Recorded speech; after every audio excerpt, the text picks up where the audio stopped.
Okay.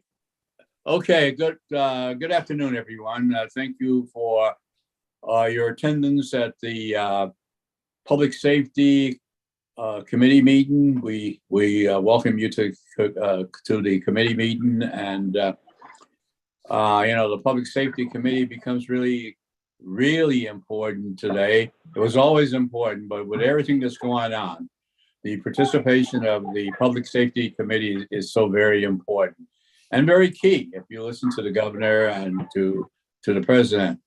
So having said all of that, I before I open the meeting up officially, let me say that that our first order of business will be that the chairman will speak to us, and will be followed by the sheriff or a representative from the sheriff's office, and then we'll go from there into the full agenda. So with that, Counselor, would you do me the pleasure of reading the agenda to us, please, as we go along? Or would you like to take roll as well? Yes, please. Okay, Mr. Clay, Present. Beston, Here. Commisso, Demolowitz, Here. Efficoro. I see him. Ethier, Here. Collins, Here. Lockhart, Here. and Ward. Here. 8 present, Mr. Chairman. Thank you, Counselor. The first item of business is approving the previous meeting minutes. Or would you prefer to go straight to the sheriff and the chairman? Well, now let's approve the previous minutes, and so the motion is made. May I have a second? Second. Second. Motion is made in second. All in favor? Aye. Aye. Opposed? Aye. Thank you. Thank you. With that, Counselor, let's go into, I think, the chairman. I'm here. Thank you, Chairman. And I have a few notes here, and I believe Chief Deputy Borman is on to talk a little bit about what we're going to get into tonight. I'll try to keep it brief. We understand you have agenda items to get through. But before the meeting went live, you all were talking about age and experience, and there is a lot of experience on this Public Safety Committee, and that's by design. Chairman Clay, you're a former police officer. Mr. Beston, also a former police officer. Ms. Lockhart has a career in public safety as well. To speak of, everybody here brings something to the table, and there's a lot of questioning going on right now, and asking, what can we do about the challenges that we're facing in this particularly violent 2 weeks we've had, not only in the state of New York and this country, but the conversation is going to begin tonight in the Public Safety Committee, and I hope the conversation can continue as we build out a plan to address some of these issues, for the county going forward, along with law enforcement, mental health professionals, and other stakeholders in the community. In light of what happened in Buffalo, over a week ago, and preceding the massacre that we were experiencing or was experienced in Texas, Governor Hochul issued an executive order in May that directs counties to deal with domestic terrorism head on. And his efforts continue to curb gun violence as well in our county. While the county is limited in what we can do regarding guns, in my opinion, fortunately, we can't buy AR-15s in Albany County, and it's already difficult enough to purchase handguns, legal handguns being their own issue. Limited to what we can do regarding guns, but it's important to acknowledge what we can do to address the gun issue in this country. We're talking about what we asked Congress to do this week, to keep weapons of war out of the hands of civilians and ban the sale of assault weapons. And I think the Sheriff's Department will agree, the proliferation, of handguns, illegal handguns in our community has just exploded. And they're recovering handguns almost every day, in our own neighborhoods. So there is a gun problem in this country, plain and simple. And you have compounding factors such as racism, white supremacy, mental illness, social media. They're all exacerbating the situation, and I think that's where we come in as legislators to develop a plan and to address these issues methodically over the next 5 months. Out of recognition of the role that local governments can play and we have to play in addressing domestic terrorism. The executive order mandates that every county perform a comprehensive review of current strategies, policies, procedures, practices that are in place to identify domestic terrorism threats. We also must develop a plan to maintain a plan to identify, confront threats of domestic terrorism. That includes racially or ethnically motivated violent extremists. That include all stakeholders. That means the Public Safety Committee, law enforcement, school officials, clergy, and stakeholders in the community, along with our mental health professionals in the county to develop this plan. This needs to be done thoughtfully and effectively, as these plans will inform funding distributions throughout the state. So tonight we kick off the beginning, what I'm sure will be many conversations. And I believe we have Chief Deputy Borman here tonight to talk about what the county is already doing and what we plan on doing going forward. Chief Deputy. Mr. Chairman, good evening, everyone. So as Chairman Joyce stated, regarding the domestic terrorism preparedness from the governor's office, we received a copy of this just this week, but we've reviewed it quite heavily, and we're going to be in good shape. And let me tell you why I believe that Albany County is going to be in the good shape that we're in, and what we plan on doing moving forward to strengthen our position. But as you would all recall, we maintain the Albany County Comprehensive Emergency Management Plan, the CEMP. So this plan already includes strategies, policies, procedures, and practices that identify terroristic threats. The plan is reviewed every 2 years annually, and it's also adopted by the county legislators. Last time it was adopted was in 2021. The stakeholders that currently work with us are the Albany County Department of Health, hospital emergency departments, other law enforcement departments, and the school districts. So you can see we have a good step forward. Now we have to tweak this and we have to adjust this. We have to now, our plan is to conduct some additional meetings that will include the stakeholders that the governor has outlined in her executive order. So we will host those meetings, include our current stakeholders, and invite the new stakeholders. The other thing, when we do these plans, we look at like a broader scope. We don't, a bad person's a bad person, whether they're racially or ethnically motivated, they're still a bad person.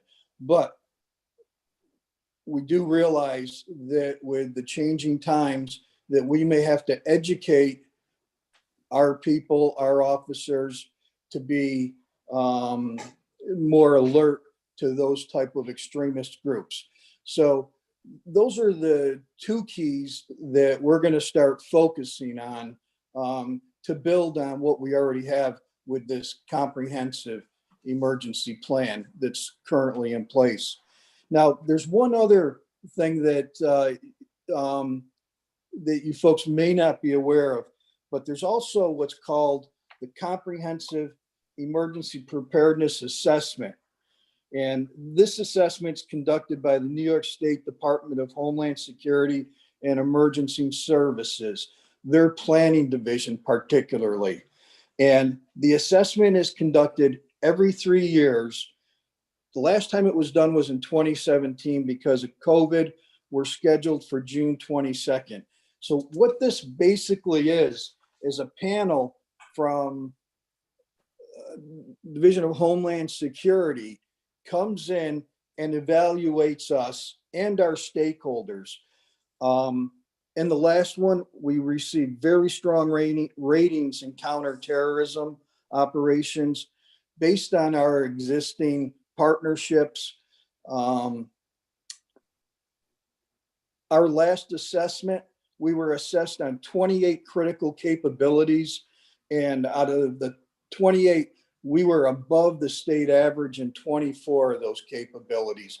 And this is something I can also share with you folks at once we get the next one done, which is coming up at the end of June. We can present that at a meeting so you can see where we stand compared to other counties in the state with our preparedness for terrorism.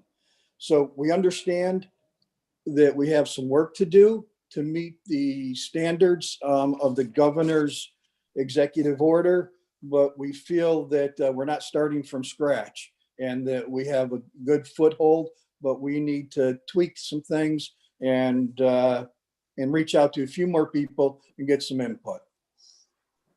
Thank you, sir. Thank you, Thank Chief. you. Mr. Chairman, go ahead. Oh, yeah, just wanted to, again, echo your thanks. And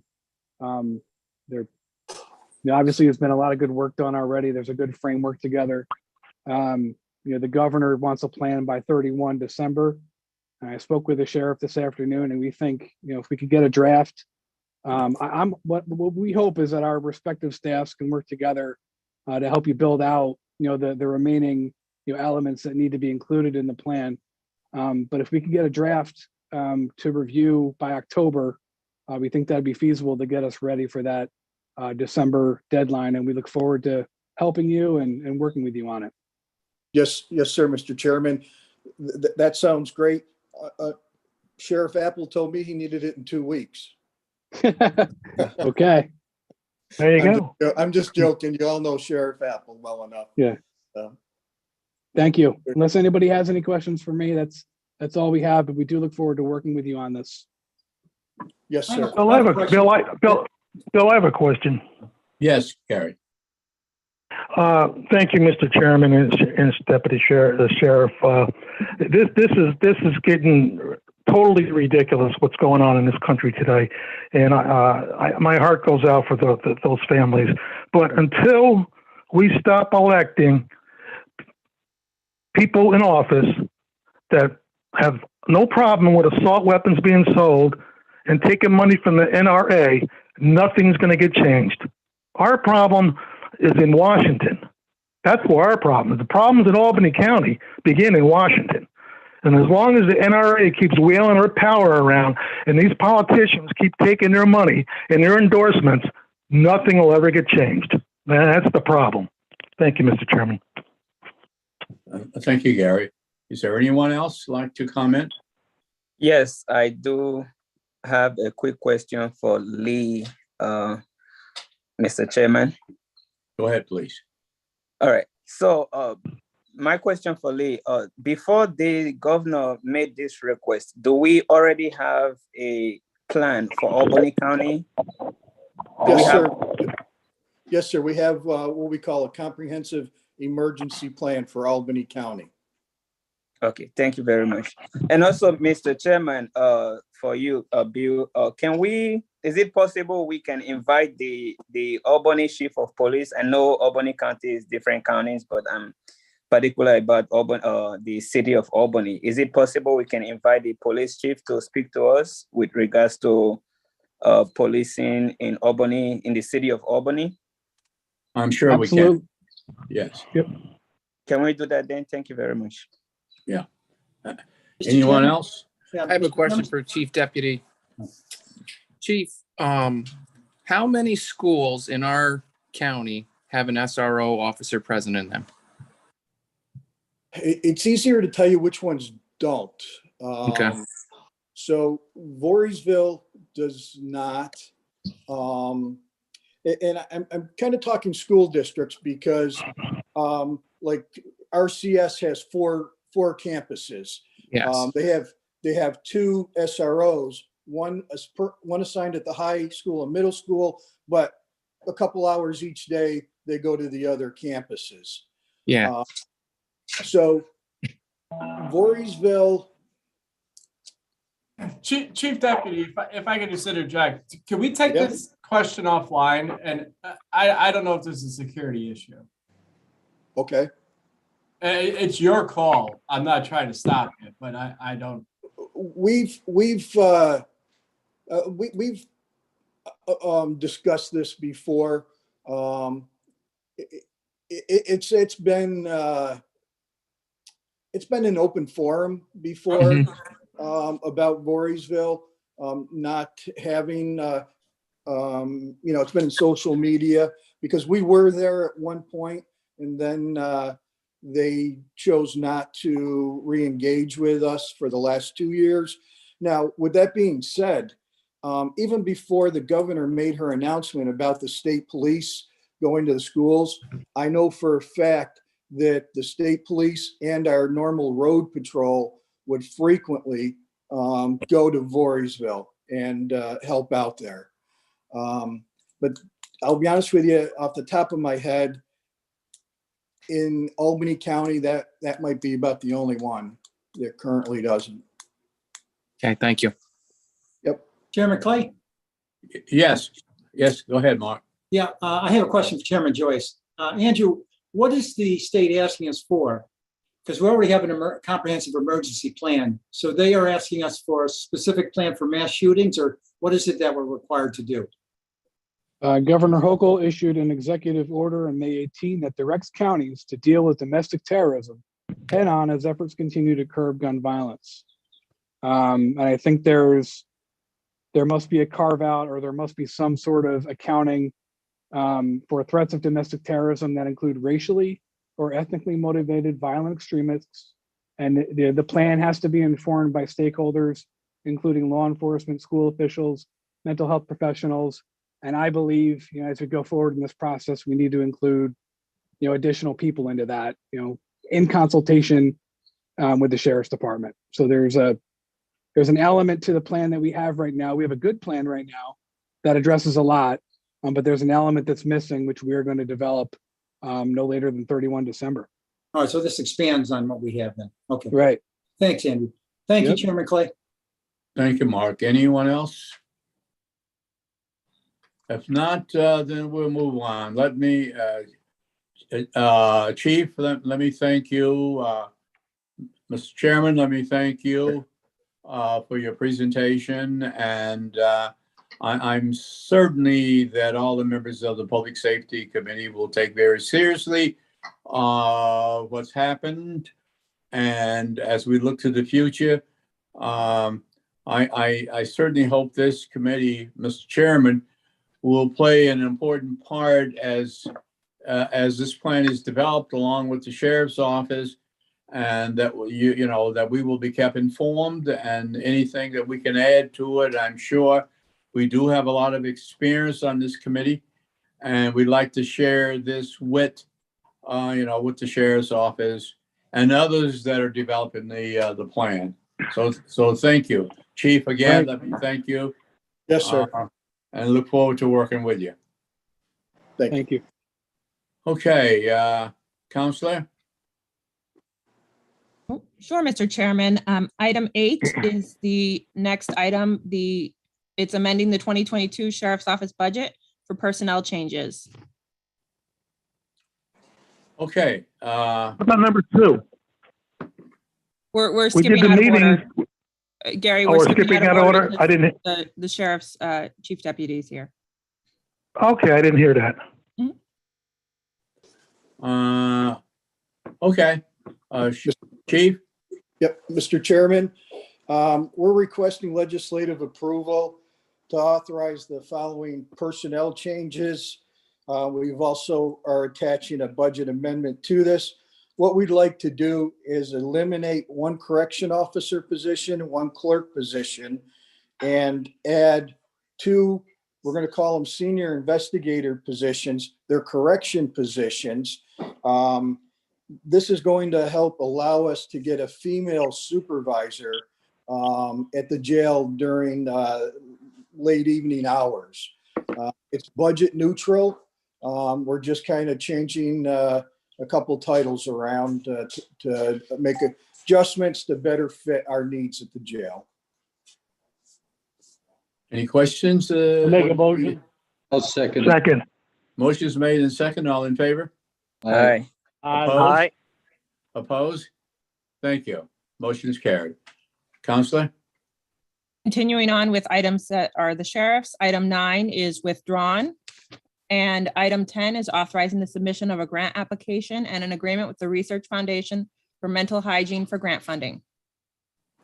So, Mr. Chairman, if you recall, a month or two ago, we were discussing a health and wellness officer in the sheriff's department. So this grant, which is for $40,000, there's no match. These funds will be utilized to invest in the wellness and resiliency of our staff and other first responders in Albany County. The sheriff's intentions are not to limit it just to Albany County Sheriff's Office, but to open this up to all first responders, fire, EMS, in Albany County. The contract period is from April 4th, 22 through December 31st, 2022. Motion to move it. Second. Second. Motion's made in second. All in favor? Aye. Opposed? Motion's carried. Thank you. Thank you, sir. Thank you, Chief. Counselor? Sure. Items 2 through 5 are tabled at the request of each of the individual sponsors. Item 6 is authorizing the submission of a grant application to the New York State Division of Homeland Security and Emergency Services regarding the fiscal year 2020 Critical Infrastructure Grant Program. Yes, good evening. Perry Blanchard from IT. We are applying. Information Services is applying for the New York State 2020 Critical Infrastructure Grant for the amount of $50,000. These funds will be used to modernize and secure the network switching at our DR site, disaster recovery site in Voorheesville. Please let me know what questions you have. Motion to move it. Second. Second. Motion is made and second. All in favor? Aye. Opposed? Motion is carried. Thank you. Thank you. Thank you, Perry. Thank you. Item 7 is authorizing the submission of a grant application to the New York State Division of Homeland Security and Emergency Services regarding the fiscal year 2020 Cybersecurity Grant Program. Okay. Information Services is also applying for the New York State 2020 Cybersecurity Grant for the amount of $50,000 as well. These funds will be used to purchase cybersecurity services to use towards upgrading our incident response plan, cyber readiness plans, and to have a cyber team ready to respond to an incident. Please let me know what questions you have. Any questions? Motion to move it. Make a motion. Second. Motion. Second. Motion's made in second. All in favor? Aye. Aye. Opposed? Motion's carried. Thank you. Thank you, Mr. Chairman. Thank you all. And I believe that is the last item, Mr. Chairman. Okay, that was an easy one. Motion adjourned. Motion is made to adjourn. Let's go. It's beautiful out. Thank you, Gary. Motion is made. May I have a second, please? Second. All in favor? Aye. Aye. Motion is carried. Thank you. Thank you, Good night. everyone.